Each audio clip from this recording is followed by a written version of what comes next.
God knew you needed to hear this today. And if you keep watching, you'll understand why. You've been struggling. You've been asking, God, where are you? Why do I feel stuck? Why does nothing seem to change?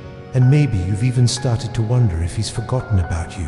But God hasn't left you. He's been speaking, but you've been too distracted to listen. Your reality is shaped by what you choose every single day. The thoughts you allow, the habits you repeat, the decisions you make, they are creating the life you're living. If you choose doubt, you live in fear. If you choose sin, you live in shame. But if you choose faith, if you choose obedience, if you choose to trust Him even when it's hard, you create a reality where His presence is strong and His hand is guiding you. This is your moment to take ownership of your walk with God. Don't ignore this message. God says, do not worry about your life. Seek first His kingdom, and all these things will be given to you. But here's the problem. You don't fully believe Him. You say you trust God, but your life is filled with stress, anxiety, and fear about tomorrow. You stress about money. You stress about your future. You stress about things you can't even control. But do you know what Jesus said? Who of you by worrying can add a single hour to your life? Worry doesn't add, it steals. It steals your peace. It steals your joy. It steals your faith. When you stress, you're telling God you don't believe He's enough. You're saying the problem is bigger than the one who created the universe.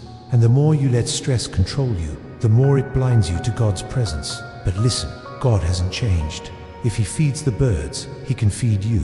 If He clothes the flowers, He can take care of you. The only question is, will you seek Him first? Or will you keep letting stress destroy what He already promised to provide? Here are 5 reasons most believers fail to stay consistent with God.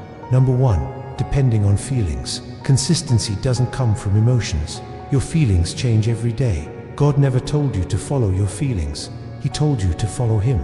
Number 2, no real discipline. The world says, do it when you feel like it. But Jesus said, deny yourself. Take up your cross daily and follow me. Daily means discipline, not convenience. Number 3, no hunger for the Word. You can't stay consistent with God if you're feeding on everything else. The Bible says, man does not live by bread alone, but by every word that comes from the mouth of God. Number 4, compromise. You can't walk with God and play with sin at the same time. Jesus said, you cannot serve 2 masters. If you don't cut off compromise, you'll never last. Number 5, no prayer life. Without prayer, you will drift. The Bible says, pray without ceasing. Consistency is impossible if your communication with God is dead. Stop letting the world tell you it's too hard to stay consistent. The truth is simple. Deny yourself daily. Feed on His Word and never stop praying. That's the only way to stay faithful to the end. If this hits you, comment, I will stay consistent below so others know you're serious about your walk with Christ.